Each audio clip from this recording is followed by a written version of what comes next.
Hello and welcome to PPC Live The Podcast, formerly the PPC Chat Roundup. My name is Anu, the founder of PPC Live, and if you are used to hearing advice from PPC experts about how to ensure that we are keeping up with the ever-changing landscape, don't worry, you are still in the right place. But instead of me relaying what the PPC experts are saying, I'm going to be bringing the PPC experts to you. Every week, I'm going to be speaking to a different PPC expert about their biggest F up. But not just that, also how they've turned things around, what learnings they've taken out from it. We're going to be sharing about disappointments, who has been supportive along the way, what has surprised them, and much more. Today, we have the fantastic Kat Sale, who alongside with her agency, House of Performance, have been a fantastic supporter of PPC Live and has sponsored some past events. We're going to be talking about a past fail that she experienced with a client, advice that she gave that wasn't listened to, what the outcome of that was, and just how it has just made her think about trusting herself more, being more aware of red flags when she sees them and calling them out. So yeah, let's hear more from Kat. Hello, Kat. Welcome to PPC Live, the podcast. Hi, thanks for having me. It's a delight. So for those who don't know, Kat Sale is the co-founder of House of Performance, a brilliant supporter of PPC Live. They were one of the first to support us and sponsor us. They're a UK-based performance marketing consultancy that specializes in helping ambitious brands maximize their return on investment through paid media channels such as PPC, paid social, display, and remarketing campaigns. Now, beyond her consultancy work, Kat is an active thought leader in the performance marketing space, especially on LinkedIn, and she has shared her expertise on platforms like the Marketing Meetup, where she discussed strategies for successful PPC campaigns, emphasizing the importance of understanding one's product deeply, in quotation marks, eat the dog food. That is a phrase that she's used on multiple occasions. Kat also has appeared on the PPC Mastery podcast, where she discussed building an agency that people enjoy working at, highlighting the importance of company culture and adaptability in today's marketing landscape. What she likes to do for fun, obstacle courses, she says, and we should be seeing her on the Gladiators very soon. She also has 2 boys who keep her very, very busy. That made her laugh. But yeah, let's go back to that phrase, Kat. Eat the dog food. What is that about? So, a long time ago, a mentor taught me this phrase, and it basically means if you're going to work with a client or on a specific business, you need to eat the dog food, aka test the product, do the thing that they sell, understand it inside out. So, for example, we recently started working with biscuiteers. So that's an easy one. They sell luxury biscuits. So the first thing I did was went on their website and ordered some biscuits, 2 each to test. You know? Oh, wow. Okay. Yeah. So really actually experience the product. Try as much as possible You have to to. experience How can you market something product properly if you don't fully? Yeah, exactly. Yeah. Yeah. I think that actually reminds me of a friend, this lady called Lee Jun Hu. We wrote an article recently about being curious. Being curious is your biggest, superpower about being a marketer. Yes. And because she was trying to gain a client who owned yachts, she actually put herself through a training to learn how to operate a yacht. And I was like, wow, that is properly eating the dog food. Yeah, exactly. I think it's so important and it's so overlooked. So as much as we realistically can, we eat the dog food. Absolutely. And thank you for taking time out of your holiday. It looks like you're having a great time. For those who are just listening to this, I'm just kidding with Kat. She is in the middle of a work day, but she's very much taking advantage of the brilliant weather we're having here in the UK, which doesn't happen often. So I totally empathize with her that, as much as you can do some working in the sun, take it. Why That's not? great. Why not? All right. Love it. Okay.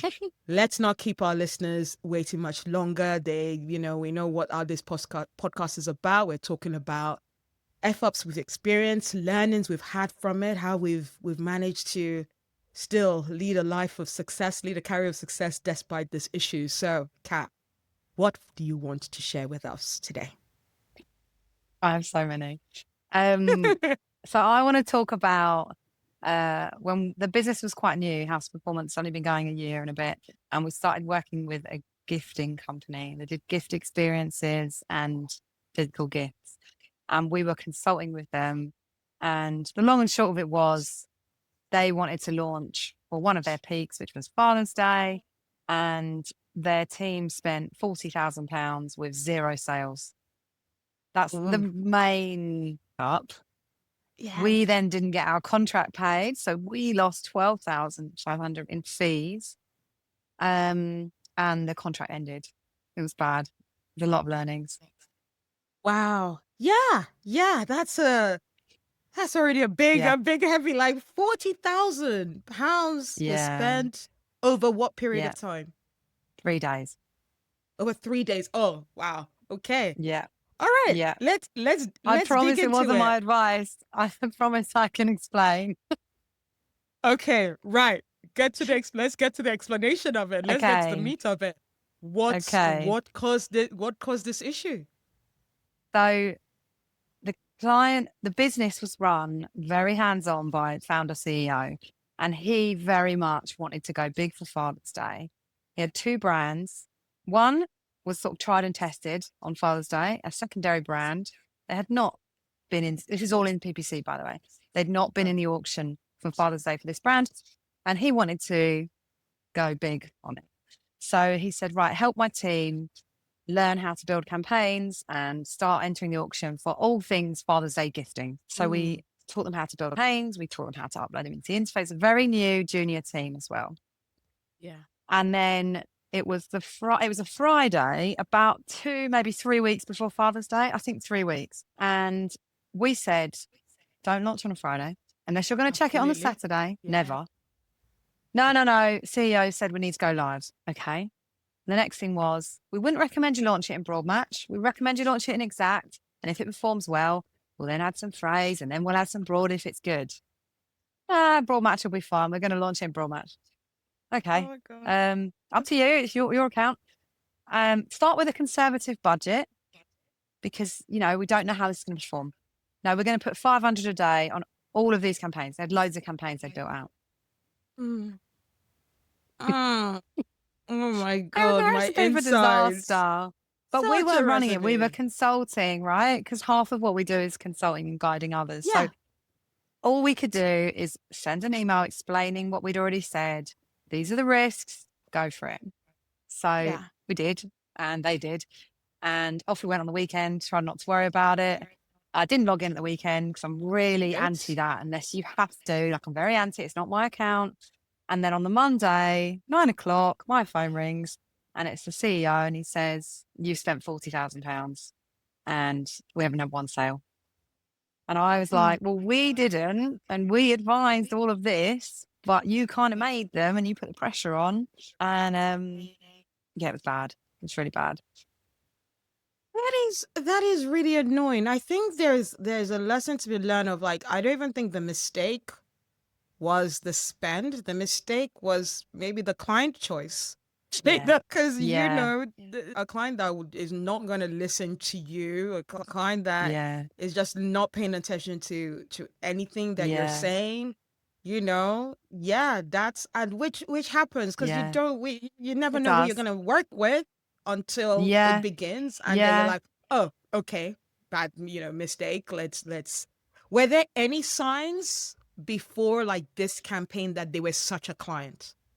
Yeah, there was a little bit. So when we went into, we had a couple of meetings, at pitch stage, and the CEO would talk really badly about his team.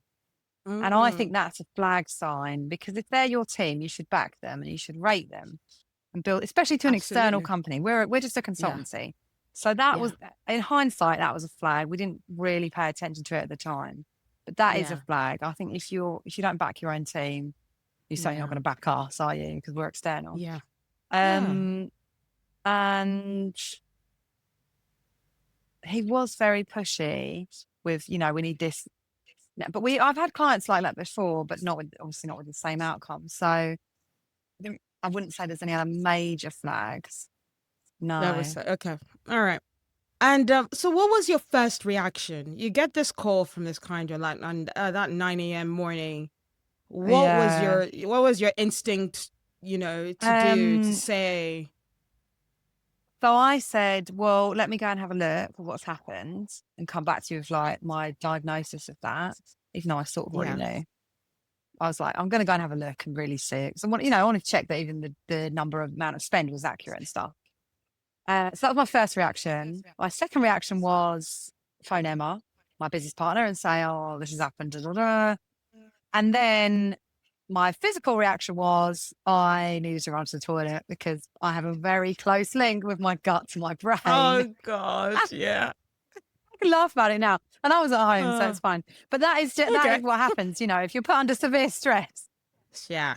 Yeah. Your body reacts. Your body knows. It does. It does. And something's I wrong. do not ignore that. I do not ignore Good. that. If that is happening, like I know that, I need to take some time out, whatever. Anyway, so then I went and looked at the campaigns and I was like, as expected, you launched this on Yes. something that had never been tested with very high bids, no caps. So I just Yeah. emailed saying, look, this is what happened. As Yeah. basically, I didn't say as expected, but I said, look, we Existed. put these Yeah. warnings in and they were all ignored. Yeah. Yeah, painful. Yeah. So give us your biggest learning. So like your top 3 learnings from what would you have done differently?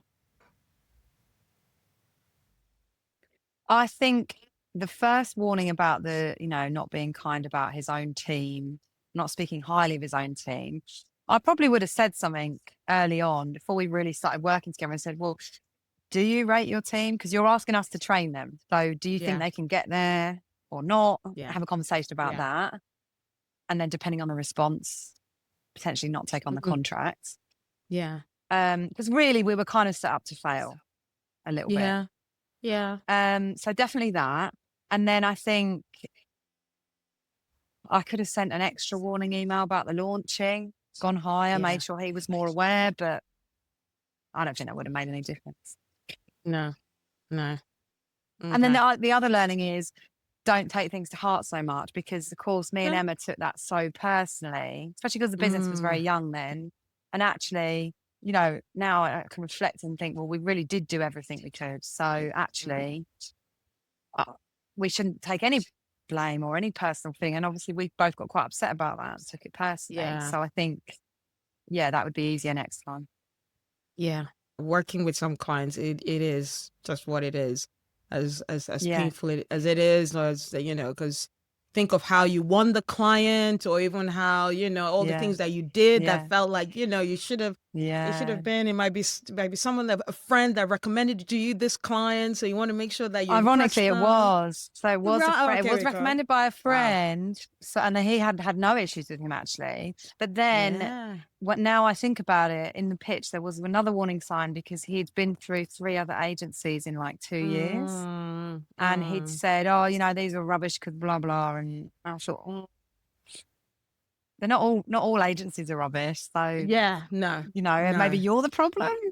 Yeah, that is Yeah. something that, as much as I'm busy writing all of my thoughts and processes about how the paid search industry should be working. I love like reading from loads of other experts as well. And a recurring thought process is that people will say that if they've got a client and it's like, oh yeah, my last 4 agencies in the last 4 months were really bad, that's Big a red flag. Yeah. That's a red flag. Like, Exactly. sure. Why have Sure, you you needed want to change so much? Yeah.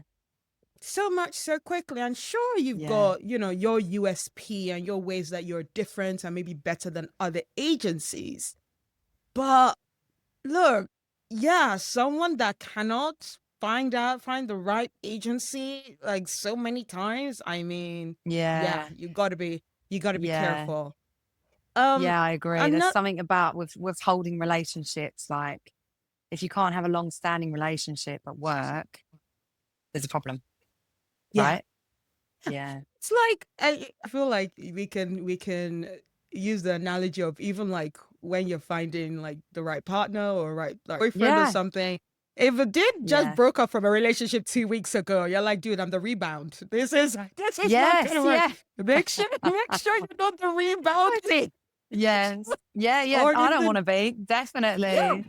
don't be the rebound agency. Or Yeah. when guy comes like, oh yeah, I've had 3 girlfriends in the last month and they just can't handle me. Yeah, Yeah. run Yeah. hill. Run away. Exactly. Run. Yeah. Right? Exactly. We'd say that to our best Exactly. girlfriends or our best, Yeah, gal you're pals. right. We should think about You're that right. when it comes to choosing Yes. clients as well, for sure.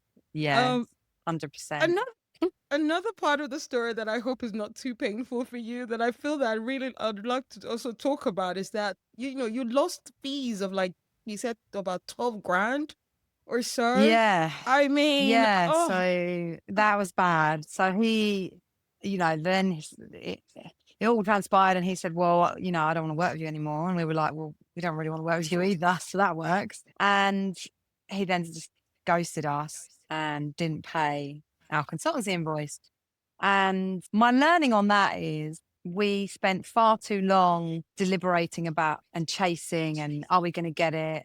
And our mentor, Mark, at the time was like, you should just write that money off because you do the legal chaser and stuff. But in reality, what are you not doing because you're constantly talking and worrying about it? And he was yeah, right because, it was then getting in the way of other pitches and other work. And that is, yeah, for good clients. So yeah, having like a boundary of like, if something's going really badly or you can't make it work or someone's not going to mm, pay, there's a cut-off time. And after, say, yeah, whatever that is, 2 weeks, a month, you're done. There's no more yeah, time to be had on that. Move on.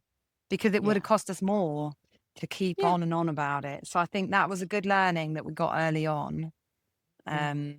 Yeah, Yeah, no, yeah. absolutely. I mean, have you kicked into any like prepayments of to We pay? haven't. We Okay. have like so if it's consultancy, we invoice up front, but they don't have to. They have 30 days to pay. They don't pay up front as such. All right. Yeah. To be honest, it's really rare. It is actually really rare. It's just one of the Sure. biggest examples I have. Um, yeah, it's just one of those. It's Mm. just part of it. It's rare. I think It's part of this that happens. sometimes. Okay.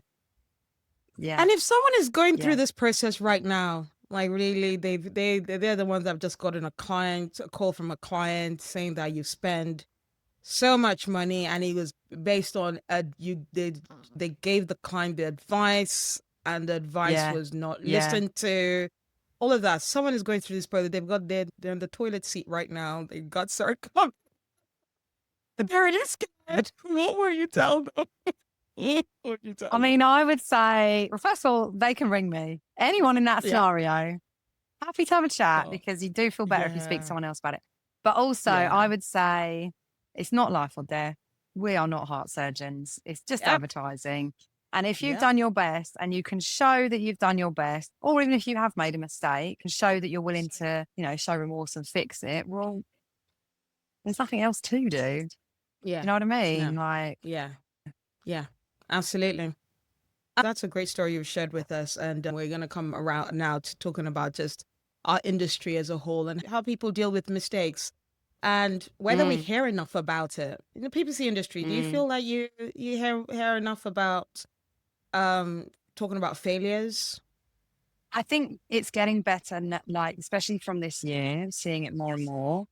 I think, Mm-hmm. like, when I was in my 20s learning PPC, I often felt like I was the stupidest one in the agency, or I was the only one making a Mm. mistake, and things were hushed up, and it would all be done in meeting rooms quietly. Whereas I think now people like us are more open. And I Yeah. also think that now the newer generations coming up are more open as well because they're mirroring Yeah. that behavior, which is great. Yeah. So, I mean, sometimes like in our agency, we'll have a team meeting and if there's been a mistake, we might say to that person, look, if you want to talk about it, happy for you to talk to the whole team about it. And everyone Yeah. obviously will be kind and give their condolences. So like, it's not a problem to talk about it. Yeah. Good. The only way we can change it is by sharing stuff. I don't want it to look like I'm saying it, everyone should make mistakes and it's fine, but it's more like mistakes do happen. You can Yeah. put all the process you like in place and that will reduce it, but sometimes stuff just happens and it's not worth anyone's mental health really over it. You want people No. to care, but you don't want Yeah. people to get super anxious about it really. No, absolutely. I think something that was I really like that was shared in a previous episode was that if you've not made a mistake, you've probably not tested enough things, right? Yes. Yeah. 100%. Yes. Because remember So it more. It stays with you. yeah, And I've said absolutely. all the mistakes I've talked about publicly, I've shared them with my team over and over again. But sometimes they just need to make their own mistakes to learn, you know? Everybody does. Everybody Yeah, does. I that is agree. part of it, definitely. In every job. Yeah, it is. Is there a safe way you'd say to fail, like in digital marketing or in your agency, um, that managers tip for like managers to of how to get digital marketers to Yeah. not too scared about That's a good failing? question. So as a leader, sharing your own failings opens that door to let people feel it's okay to do that. So definitely Yeah. that. And then it's how you deal with mistakes and failings, right? So, Yeah. we had it 2 months ago when someone basically just set all countries instead of just the UK on a campaign. Didn't spend that much, but it was still wrong. So then, so it's what you do when that comes out. So Yeah. what we do is we say, oh, look, it's a shame that happened. What have you learned? Usually learned something. And then Yeah. can you tell the client, tell them straight away, Yeah. make it open. Yeah. Don't try and hide Yeah. stuff because it probably Yeah. will come out and then it'll be much worse. Whereas if you say to a client, oh, we left this setting on and in 24 hours, it spent like 50 quid in other markets other than the UK. There is no client that is going to really have a massive issue with that. They're going to say, thank you for your honesty, move on, don't care. Yeah. Whereas if you leave it and then stuff comes out, they then don't trust you. That is so much worse. So I think, it's just all about comms, isn't it, really? Having everything open. Yes, absolutely. Comms is the biggest thing. Like if you're the one that speaks about the issue, come up with a plan. You already have a plan. You know the why of what happened. Come up with a plan of how to bring it back. You can win most clients over. Most, not all. And some clients, they're not worth winning over, Not as all. we've spoken about. So know the difference. Know the difference. And know when to cut losses. So another question I want to come to, because we are very much in the era of AI, whether we like it or not. And I know people just want to hear, especially with like lately, I don't know when people are going to listen to this, the last couple of weeks, there have been loads of changes about performance mags and, the way channel reporting, more negatives and all of that. And even like with AI Max, the new search feature that is going to be coming out soon. Like, AI can be a very positive force. I'm pro AI, but I also think that we sometimes use it wrong in a lot of ways. What is like the biggest F up or biggest mistake in the ways that people approach AI that you've experienced with like clients, especially like in Hop? That is an interesting one. I know like some people use it to, write all their ads now. And I think that is fine, but I think it's an F up to not use your brain. Yeah. Because what's going to happen long term? So what's going to happen long term is all the ads are going to look the same and no one's going to know how to write ads. Yeah. So I think people need to use their brain with AI. Yeah. So, because I use it, I would say I'm a slightly later adopter. Like I'm using it, but I'm not like a must use it for every single thing type person. But I use it, but I absolutely will go over what it is giving me and edit the hell out of it. Because if your brain is a muscle, and if you're not using it, it will go. And it, at some point, you might say you want to go for another job, and you're in a job interview, and maybe there's a written part of the exam, and you can't use AI. What are you going to do? Yeah. Yeah. If you, I guess what I'm saying is, don't let it become a crutch. Yeah. It's a support, but it shouldn't be a crutch. Yeah. So, probably the biggest F up is just like losing your brain for it. Yeah, losing your brain. Like, be the strategist, be the person that is still doing the thinking, and let it help out you out to organize your thoughts. no one's going to get paid a high salary because they can write well. Not in the end. They're going to get paid a high salary. Why would anyone hire you to be lazy? Yeah, I used to call myself sometimes, oh, I'm a bit lazy because I just want to find the fastest way to do things. But I call them actually more efficient.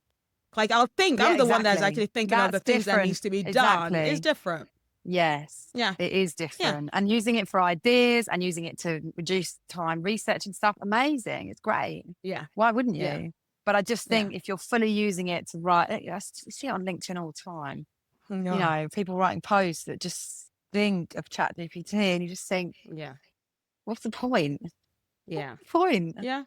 Or the comments for me it's like, oh, people try to make it like they're engaging with all your posts, with all the comments. And I've started deleting stuff. I'm literally like, AI, delete if I have time. If I have time. Yes. Like, me too. Annoying. So annoying. Yeah. It's so annoying. Yeah. Although, you see it when you reply as well. Yeah. If you reply to a clearly an AI comment and you're like, oh, that sounds great, tell me more. And then they can't because they haven't got a brain. I don't know more. And maybe I should ask ChatGPT what it meant. And it just doesn't make it's just sense ridiculous anymore. It's absolutely ridiculous. I saw a job title because going to the whole, will people pay you for using AI? And there's a job title I saw on LinkedIn of being an AI sports editor. I'm like, what do you mean AI sports editor? What does that mean? Interesting. ChatGPT? Like, oh my goodness. Amazing. So companies themselves, hiring process themselves, I think they're also part of the problem inside of what they make it clear that is important. You need to be an AI engineer. It's an AI engineer. What does that mean? But they don't put, people hiring manager stuff don't know, do they? No. Scary world. It really is. It really is. Well, Kat, this has been a fantastic conversation. I love chatting with you. We meet at like award shows or like, events, and we'll just chat away. But before you go, last question that is more of a fun one. If your PPC career were a movie, what would be the title? Okay. You should have read the questions beforehand. Yeah, I should have. I don't know. I was going to say something about failing to prepare. I can't think now. Turbulent times in digital. Turbulent times in digital. Wow, that's ominous. Yeah. Like, oh God, are you okay? Should we have a look? I'm okay. I'm hanging in there, but it's definitely a roller coaster. Yeah, it's very much a roller coaster in this industry at the moment. It sure is. Well, on that note, thank you so much, Kat. Where can people find you if they want to see some of your, fantastic musings about paid search? Well, LinkedIn's where I'm most vocal. I like to shout about the good and the bad I see. So you can look me up on LinkedIn, or you can go on my website, houseperformance.co.uk. Absolutely. Lovely. Thank you so much for that, Kat. No problem. Thanks. Yes. Thank you so much, Kat, for sharing that very honest and transparent experience. It's always nerve-wracking when you have to remember how much money you lost from, doing some work with a client, whether it was the ad spend itself or what you could have actually earned from that money. Because whatever the results of working with a client, if you put in work into it, you deserve to be paid for that, because they're paying for your effort, they're paying for your intelligence, not just for the results. So guys, be wary out there and watch out for those red flags so that you don't come across a client who's going to make you regret taking them on. So for all information and the full transcript for that episode, go to podcast.ppc.live. Of course, I've also got to update you on what's going on PPC Live. We have the next event happening on June the 26th in Leeds. For those up north who want to meet with your community, want to meet with all the other paid advertisers who are within walking distance of you, please come to this event. Tickets are live on ppc.live and there are early bird sales there going on.